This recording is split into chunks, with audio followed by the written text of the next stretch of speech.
My name is Manu hapa hivi. So niko hapa hivi bunge la wananchi, niko na Joakim Mselwe, the vocal man. Bro, waje? Niko poa? Ofiti? Yes, niko fit. Mungu anasaidia. Pole pole tu. Hata kama Kasongo anafinya, bado neema hii. Uko sure anafinya? Yes, anafinya. Ah. Unajua in 2022 Kenyans had a chance kwenda kwa soko kuchagua kiatu. Na Wakenya wanavaa size number 9. Walipofika kwa soko wakapata the sizes zenye ziko kwa soko ni number 10 na number 6. Wakenya wakachagua size number 6. Wanavaa size 9, wakachagua size number 6. Wangechagua size 10 ingekuwa kubwa kidogo, unaweza vaa socks mingi. Alafu utembee comfortably. Lakini size 6 ukishatembea steps mbili unaanza kufeel the pinch. Right now every Kenyan hiyo kiatu inafinya yeye mbaya sana. Sasa choices zilikuwa mingi. Nini iliwafanya Wakenya wakachagua number 6 na choices zilikuwa mingi? Wakenya wamekuwa wakipiga kura emotionally. Most of the people who voted, they voted with an intention of punishing some people. They did not actually vote for service delivery. That was not part of the plan. But they voted for William so that they can punish some other people. But as we speak right now, I think William Ruto is a blessing to Kenyans is in disguise. Because William Ruto has helped to awaken the political consciousness in everyone. Right now, everybody knows that voting is a very important thing. Because you can vote for someone. Kuna watu walikuwa wanadhani kupiga kura is a waste of time. Mtu anakuuliza, uamuke saa 10 uende upe mtu kazi. But right now they know that the person you are voting for is a person who will be making decisions that can affect your job, affect your livelihood, affect generally your life. So as we approach the next election, there is that awareness that we need to vote and vote wisely. Thanks to William Ruto, who has pressed the button of suffering, and every Kenyan knows that for them to stop suffering, Ruto must go. Okay, tutatokaje kwa hii mess? Kwa sababu ukiangalia the current state of politics kutoka enzi za Moi, Kibaki, Kenyatta na huko, Wakenya huwa tunasemanga wana vote na emotional state. Tutatokaje na hii story? Mzungu anasema there is always a first time in life. There is a first time in everything. Kenyans could have been voting emotionally, but for the first time in 2027, they will vote using their brains. Because vile nimekuambia, they know what is at stake. That voting for William Ruto will be disastrous to them. Because you can see what he has done in his first term. He knows he needs Kenyans for the second term, but he has the audacity to press the button of suffering. If you give him the second term, then it will be worse than it is today. And Kenyans are very much aware of this. So for the very first time, we are not going to vote emotionally. There is a lot of civic education that is going to happen from now to the election day. And I will be one of the front runners in carrying out the civic education that is needed, so that Kenyans know how well informed they should be about the person they are going to vote for.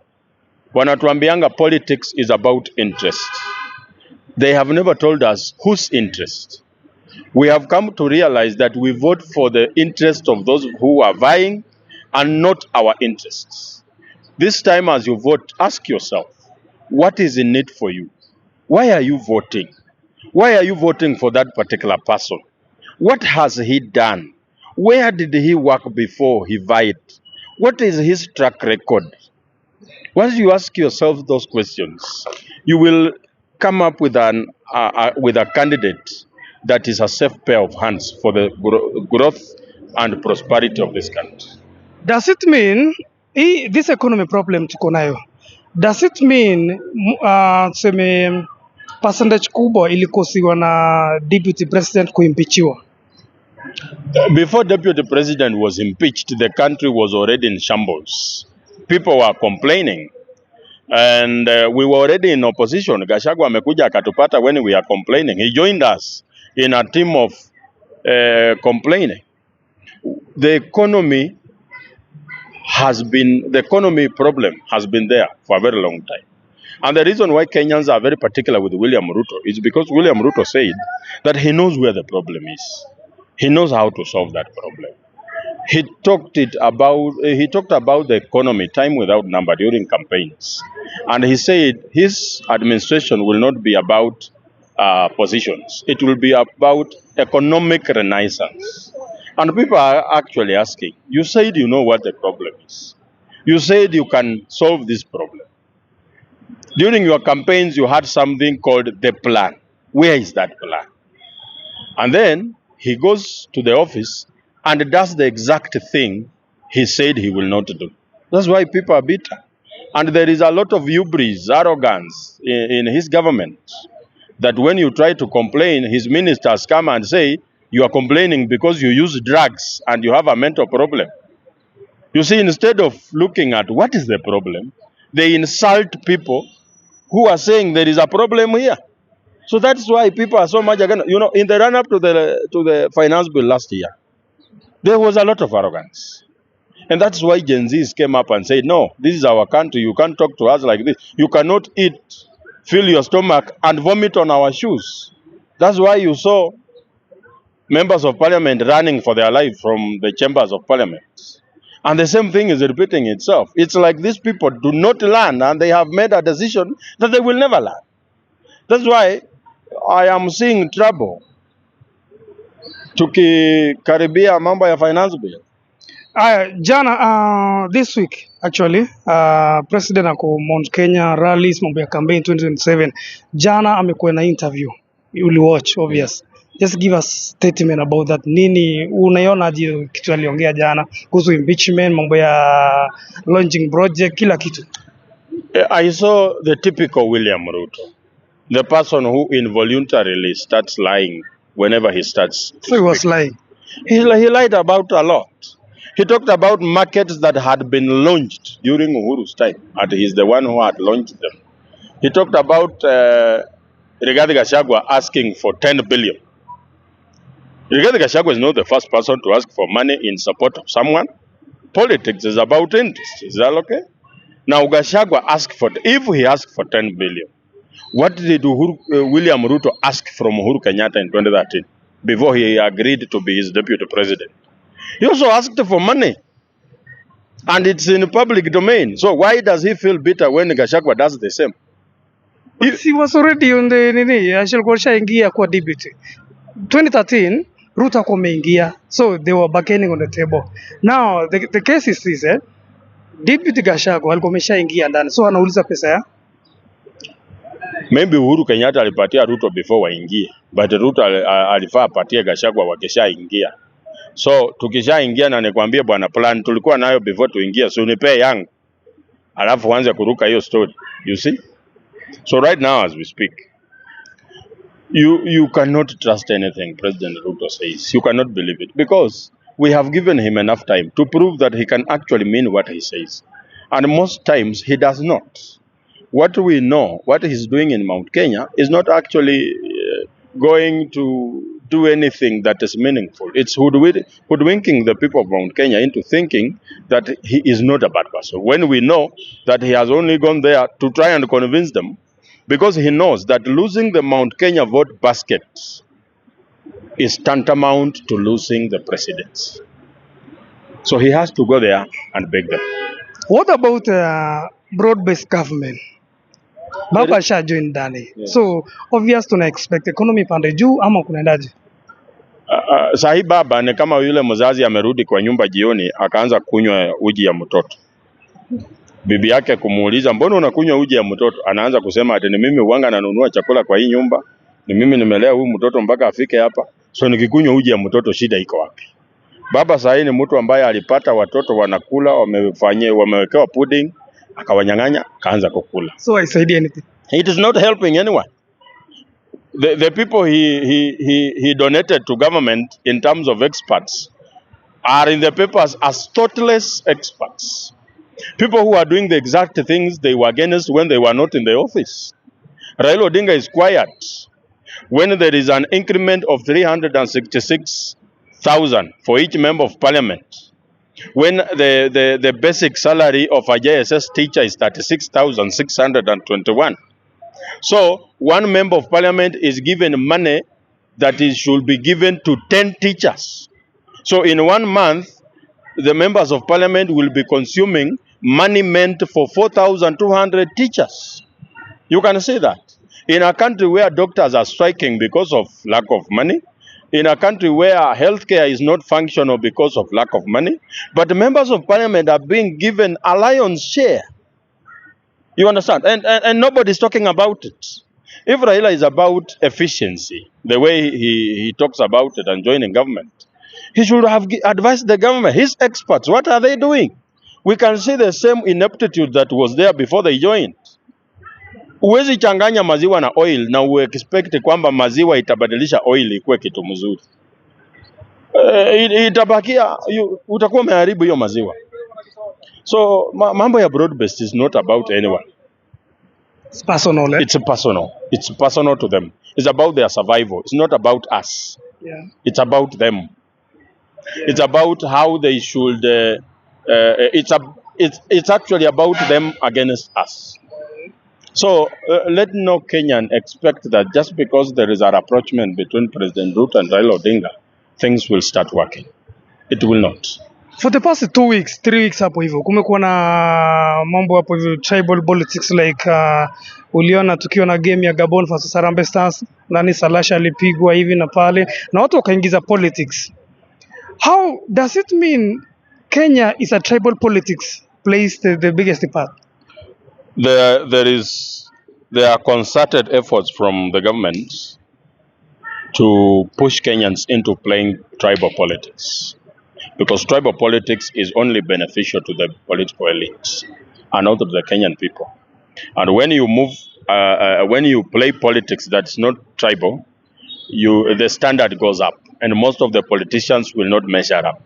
So for them to remain afloat in the game, you should keep on playing tribal politics, and that's why there is so much provocation to the Kenyan people to start engaging in tribal politics. Members of parliament had to flee from parliament because Kenyans had decided to do away with the tribal politics and deal with issues. And they know that it's dangerous to them. The issue of Salasia is just a right. You know, in politics, when you are a junior person and you fight a bigger person, your stature grows. So he's just doing right. I only want to caution him. So he's looking for relevance. Yes, yeah. But I only want to caution him that you don't fight Baba with bare knuckle bros the way he's doing. I might disagree with Baba on a number of issues, but that is a seasoned fighter. He fights governments. Presidents extend a handshake to him. I do not think Salasia matches up to that energy. I think Salasia should tread carefully.